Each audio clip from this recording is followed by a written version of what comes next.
Olá, eu sou Borges Júnior. Está começando mais no Rádio Ciência Entrevista e no programa de hoje vamos falar sobre o reconhecimento de padrões na fala utilizando a máquina. Quem conversa com a gente e traz mais detalhes sobre essa pesquisa é o professor Haroldo Gomes. Professor, eu agradeço o convite e estamos aqui para esclarecer todas as dúvidas.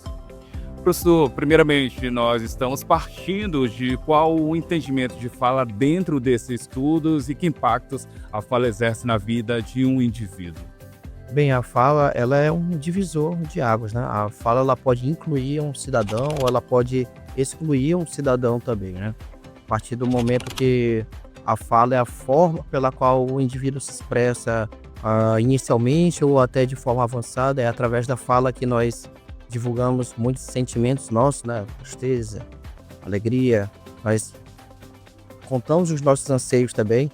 Como a fala debilitada, né? A partir da fase infantil, muitas crianças sofrem bastante, né? A questão do bullying, às vezes até do cyberbullying. E até por isso que a pesquisa ela se concentra, né? Em um grupo de crianças, né? Com um grupo de controle, que a gente denomina, né? Que são crianças que não têm qualquer patologia na fala, crianças que têm a apraxia da fala. A apraxia da fala é o que a gente chama popularmente como gagueira, né? E o transtorno persistente da fala, que é outra patologia, só que ela, diferente da gagueira, ela substitui a palavra, né? Ao invés a criança se encontra num momento acuada, né? Ela não consegue transmitir a sua ideia, então ela vai e substitui. Com o tempo a gente pensa que aquilo é uma estratégia dela, mas quando a gente para investigar, na verdade é um transtorno, né? Ela tenta repetir e ela não resolve o problema. Aquele problema ele vai se pendurando por bastante tempo. Então, a importância de compreender os padrões da fala, meio privilegiados de interação social e também indispensável para identificar qualquer alteração. Seria isso, né? Exatamente. A ideia de reconhecer um padrão é justamente auxiliar, por exemplo, um médico aonde é que ele pode focar o seu tratamento. Por exemplo, se uma criança tem mais problema em palavras róticas, né, que são palavras com a consoante R, R no início da palavra, por exemplo, rato, é um som aberto. A forma de se falar rato é diferente de se falar a palavra gruta, que tem um R tremido. E esse R tremido é o R mais complexo. E esse R tremido, por exemplo, que crianças com espectro autista, hiperatividade, entre outros, tem mais dificuldade. Inclusive, a apraxia da fala e o transtorno persistente da fala, que são os transtornos mais comuns na fala, né? A gente chama de gagueira e substituição de palavras. Ele é um transtorno neurobiológico, só que ele é escoado através da fala. Então, assim, erroneamente, alguns diagnósticos são muito genéricos, né? Então, quando a criança não desenvolve bem a fala, ou ela não consegue, por exemplo, cantar, com o tempo ela fica mais tímida, né? Ela começa a ficar mais no seu próprio mundo, porque ela não conseguiu expressar seu sentimento, ou cantar, ou fazer parte daquele grupo, né? Porque não conseguiu falar ou cantar.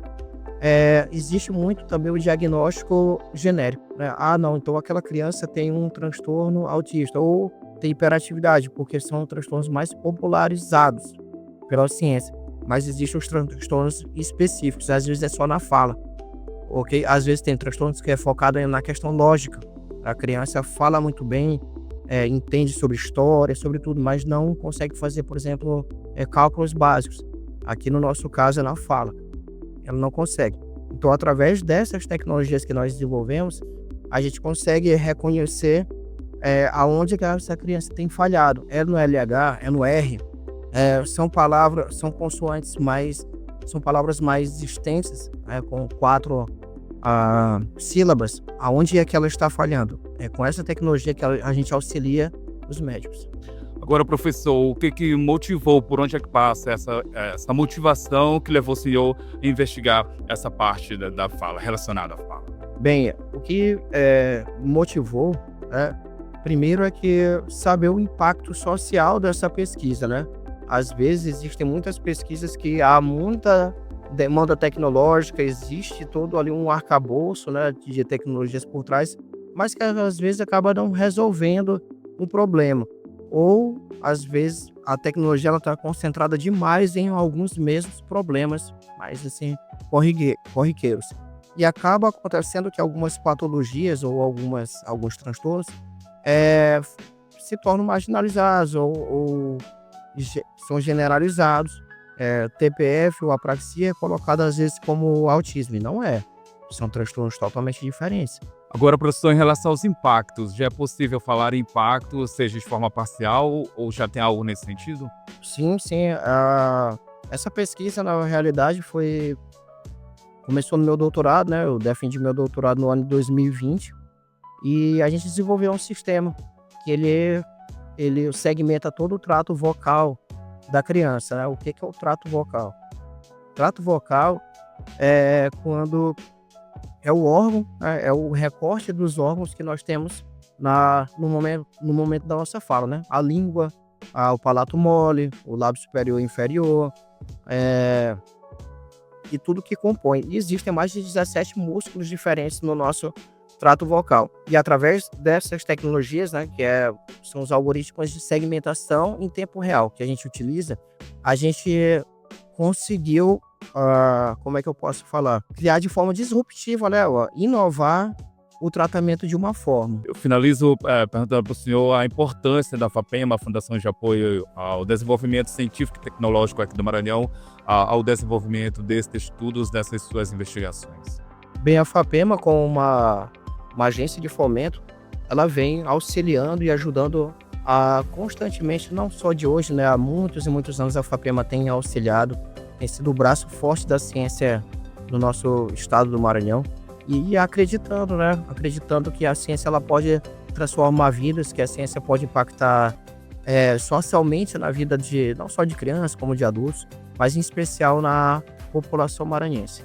Muito bem, conversamos no programa de hoje com o professor doutor Haroldo Gomes, professor do curso de Engenharia da Computação da UFMA, sobre o reconhecimento de padrões na fala, utilizando a aprendizagem de máquina. Professor, parabéns pela iniciativa, pelo desenvolvimento desses estudos tão pertinentes. Até a próxima. Obrigado, eu que agradeço. Até o próximo programa.